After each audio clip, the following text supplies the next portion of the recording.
যুগে যুগে যারা নবী রাসূলকে মানবে না, নবী রাসূলের সম্মান করবে না, নবী রাসূলের সাথে বেয়াদবি করবে, তারা ইবলিসের অনুসারী হবে, কাফের হিসেবে সাব্যস্ত হবে। এটা কোনো মোল্লার মুফতির, কোনো মোল্লার ফতোয়া নয়, মুফতির ফতোয়া নয়, স্বয়ং রব্বুল আলামিনের কোরআন। আওয়াজ দিয়ে বলুন ঠিক কিনা?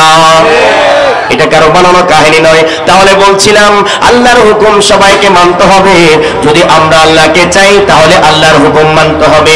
ওই যে আল্লাহকে পাওয়ার জন্য নবী, আল্লাহকে পাওয়ার জন্য রাসূল, আল্লাহ সরাসরি নিজেকে প্রকাশ করেন নাই, নবী রাসূলের মাধ্যমে আল্লাহ দিয়েছেন। আল্লাহর কোরআন নবী রাসূলের মাধ্যমে আসছে, আল্লাহর বাণী নবী রাসূলের মাধ্যমে আসছে, আল্লাহর পরিচয় নবী রাসূলের মাধ্যমে আসছে। পৃথিবীর এমন কোনো বান্দা নাই, এমন কোনো মানুষ নাই যে সরাসরি বলতে পারবে আল্লাহ আমার কাছে এসে বলেছে লা ইলাহা ইল্লাল্লাহু মুহাম্মাদুর রাসূলুল্লাহ সাল্লাল্লাহু আলাইহি ওয়াসাল্লাম। এই কলেমা তয়্যিবার দাওয়াত আল্লাহ সরাসরি এসে কোনো বান্দাকে দেন নাই। একটু নিজেকে প্রশ্ন করুন, আল্লাহ তো সরাসরি দিতে পারতেন, তাহলে কেন দেন নাই? আল্লাহ একটা মাধ্যম করে রেখেছেন, সংযোগ করে রেখেছেন, সম্পর্ক করে রেখেছেন, বন্ধন করে রেখেছেন, সংযোগ করে রেখেছেন, কেন্দ্র করে রেখেছেন, সেন্টার করে রেখেছেন। যেখানে গেলে আল্লাহ পাওয়া যায়, যেখানে গেলে আল্লাহর হওয়া যায়, যেখানে গেলে আল্লাহর সন্তুষ্টি পাওয়া যায়। আল্লাহ রাব্বুল আলামিন তার হাবিবের মাধ্যমে নিজের প্রকাশ করলেন, কলেমার দাওয়াত দিলেন, কোরআনের বাণী পৌঁছালেন।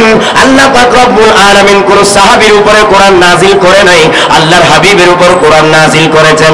আল্লাহর নবী বলেছেন কোরআন, তাই আমরা বলছি কোরআন। আল্লাহর নবী বলেছেন হাদিস, তাই আমরা বলছি হাদিস। আল্লাহর নবী বলে ইসলাম, তাই আমরা বলি ইসলাম।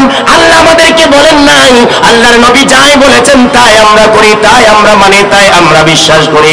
নামাজ আল্লাহ আমাদেরকে এসে পড়ান নাই, আল্লাহ দেখিয়ে দেন নাই কিভাবে সিজদা করব, কিভাবে রুকু করব, তাসবিহ তাহলিল করব, কোন আমল কিভাবে করব, হজ যাকাত কিভাবে আদায় করব। আল্লাহ রাব্বুল আলামিন কোন বান্দাকে শিক্ষা দেন নাই, আল্লাহর নবীর মাধ্যমে শিক্ষা দিয়েছেন। আমার নবী বলেন সাল্লু কামা রাআইতুমুনি উসাল্লি, আমি যেভাবে নামাজ পড়ি তোমরা সেভাবে নামাজ পড়ো, আমাকে তোমরা অনুসরণ করো, আমার দিকে তোমরা আসো, আমার কথা তোমরা মানো, আমার হয়ে যাও। আমি নবীর হয়ে গেলে আল্লাহর হয়ে যাবে। আল্লাহ রাব্বুল আলামিন বলেন মাই ইউতিউর রাসূলা ফাকাদ আতা আল্লাহ, যে আল্লাহর নবীর হয়ে যায় সে আল্লাহর হয়ে যায়। কোরআন সূরা আন-নিসা 80 নম্বর আয়াত দ্বারা সেটা প্রমাণিত।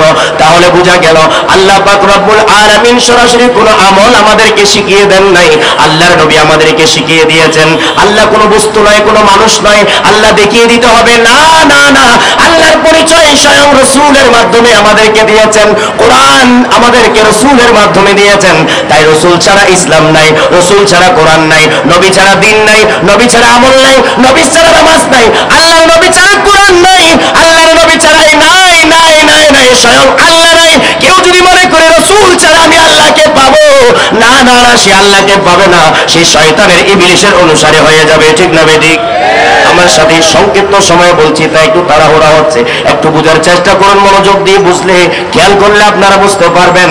আজকে যিনি যাকে নিয়ে এত সুন্দর আয়োজন, 109 বছরের বয়োজ্যেষ্ঠ আলেমে দ্বীন, যে আলেমের দিকে দেখলেই ইবাদত হয়ে যায়, এমন বুজুর্গ আলেমের দিকে দেখলে গুনাহ ঝরে যায়। কেননা 70 বছর 90 বছরের ঊর্ধ্বে যদি কারো বয়স যায়, আল্লাহ তাকে দেখে শরম লজ্জা করেন, আল্লাহ তার দোয়া কবুল করেন, আল্লাহ তার ফরিয়াদ কবুল করেন। আজকে আমাদের মাহফিলে 109 বছরের একজন আলেম তশরিফ আনতেছেন, আওলাদের রাসূলের তশরিফ আনছেন, আল্লাহর ওলির একজন বংশধর তশরিফ এনেছেন, আল্লাহর ওলি একজন তশরিফ এনেছেন। এই আল্লাহর ওলির আওলাদের রাসূল 109 বছরের বয়োজ্যেষ্ঠ আলেমে দ্বীনের চেহারা দেখলে আমাদের গুনাহ ঝরে যাবে, রহমত নাজিল হবে, আল্লাহ এবং রাসূলের সন্তুষ্টি অর্জন হয়ে যাবে। সুবহানাল্লাহ, জোরে বলেন সুবহানাল্লাহ। আপনাদের বিশ্বাস আসেনি? কার কার বিশ্বাস আছে? মাশাআল্লাহ, সবাইকে কবুল করুন। আমিন বলেন না, আর জোরে বলেন না আমিন। আপনারা কি জানেন 2020 সালে সরাসরি প্রধানমন্ত্রীর হাতে, কার হাতে? 2020 সালে সরাসরি প্রধানমন্ত্রীর হাতে ইসলামের গবেষণায় সর্বপ্রথম বাংলার ইতিহাসে যিনি 21 পদক পেয়েছেন। এর আগে 21 পদক বিভিন্ন সাইটে দেওয়া হয়, বিভিন্ন পর্যায়ে দেওয়া হয়, ইসলামের গবেষণায় কাউকে দেওয়া হয় নাই, একমাত্র